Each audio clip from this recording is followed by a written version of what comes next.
Hello traders, happy Friday. It is 2:30 in the afternoon. So with being Friday, I like to review things and just see how the pairs have done for this week. I took a USD yen sell trade last week and I closed that out. When did I close that out? That was closed so small size, small account, still learning for people who do watch this. Putting the tax return into this as well. I've found this month especially has been not too bad. I've just been cool, calm, collected. I've only taken the one trade on the USD yen. Still trying to build my confidence a little bit in the demo, and I'm back testing for the 1 hour systems that I've been trialing with a little bit. Capturing a bit of a move. Either going through a support level or bouncing off support, or like a trend continuation play. So I got in on the 11th and I closed out on the 18th. So that's that, and let's have a look how the month has gone. Where did my mouse goes go? I found it. Okay.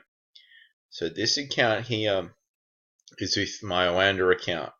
So this is around $600. This was just, the start of the year. I just felt let's just keep it conservative, keep it small. I'm not using any leverage. January was really good. In fact, January would have been a lot more than this. It would have been around 9% because I took an Aussie and a New Zealand dollar trade, and they were 2.5% each. But the size was really small because I was using the FX trade platform.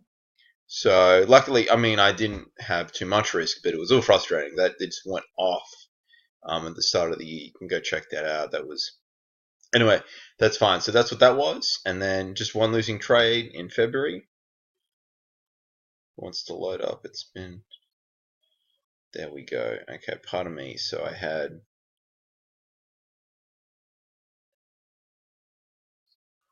Might have been one winning trade, one break even, one losing, maybe. No, it might have been two break evens. So, interesting. Interesting there. They're all long trades as well. Probably a loser break even, then another break even. Alright, so we've got here, this is April. So, a lot of break evens, as you can see. Pretty involved actually for, was that March? That was March. Then April. In April. For my system, it's been pretty busy. And then look, May I was a little too aggressive. I had a USD yen buy trade, Aussie dollar was a break even, pound yen was a losing trade, euro US dollar. That ended up being a pretty nice sell trade. What else? And then June I was pretty happy with. I took profits with the euro US dollar. No, I didn't. I did that earlier in May. And then July was a little bit of the New Zealand dollar, you'll see.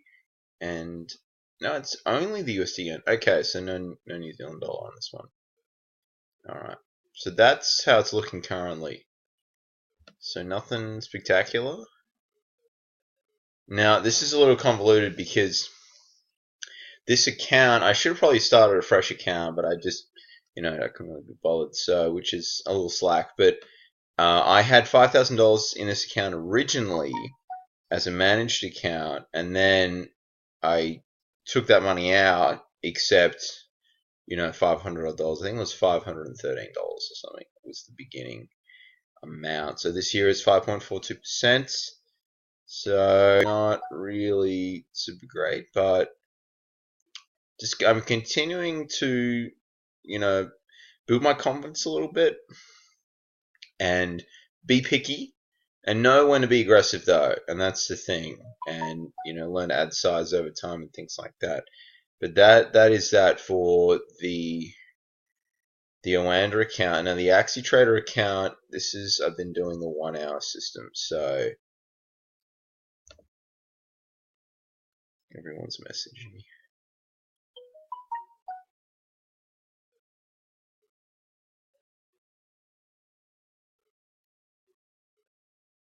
It's freaking out. So this has been interesting. All right. I love how they have the suggestions here. Well, it's not really being very nice, is it? Okay.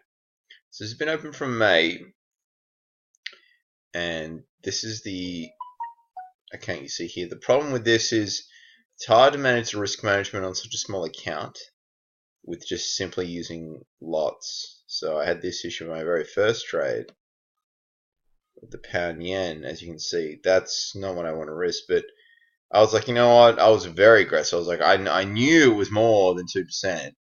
I was just using a calculator on my phone, and I was like, well, because it's all about based on where how the stop loss is to your entry, like how many pips it is, and it was quite wide, as you can see, and it was a losing trade, and that set the tone off pretty badly.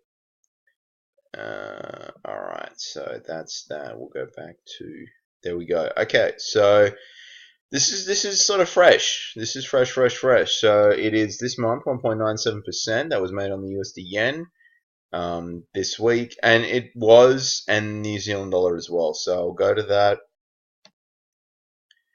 Let's go to this. So it's 1.97%. I took a New Zealand dollar buy trade, a real. It was small size. I was trailing it, hit the trailing exit, and this was the first month that I started. So as you can see, we're pretty much a break even, and it's So this sort of captures what trading's all about. Very early days, not really enough data, but I just want to show you how that's been going as well. I think I'm going to incorporate the systems into the AxiTrader account solely. Not the the Oanda account, just so I can, really control my risk a bit better. All right, so pound US dollar, as you can see, had a nice little bounce. I didn't trade that. Euro US dollar. Monitor how that's going. I'll have a proper end of week update, tomorrow when the markets are closed, just to see where everything finished. Euro US dollar really pretty erratic and tough to trade. I didn't take a trade on that. Aussie dollar. Again, it was looking weak. Everything was sort of flowing into some weakness against the US dollar, but then this sort of happened, and I was in sort of, whoa, I was cautionary mode. USD CAD, I pointed that out on the Twitter page at Trade Talk Pippin. Give it a follow if you haven't already. I do a lot of screenshots and sharing ideas there as well. Whenever I see something USD Swiss, not much. Again, please refer to the next video that I do with how the chart's closed, and then possible trade ideas, open to feedback and criticisms as well for that. But that's the video, guys. So nothing too exciting this month. Thanks for watching. Bye for now, and happy trading.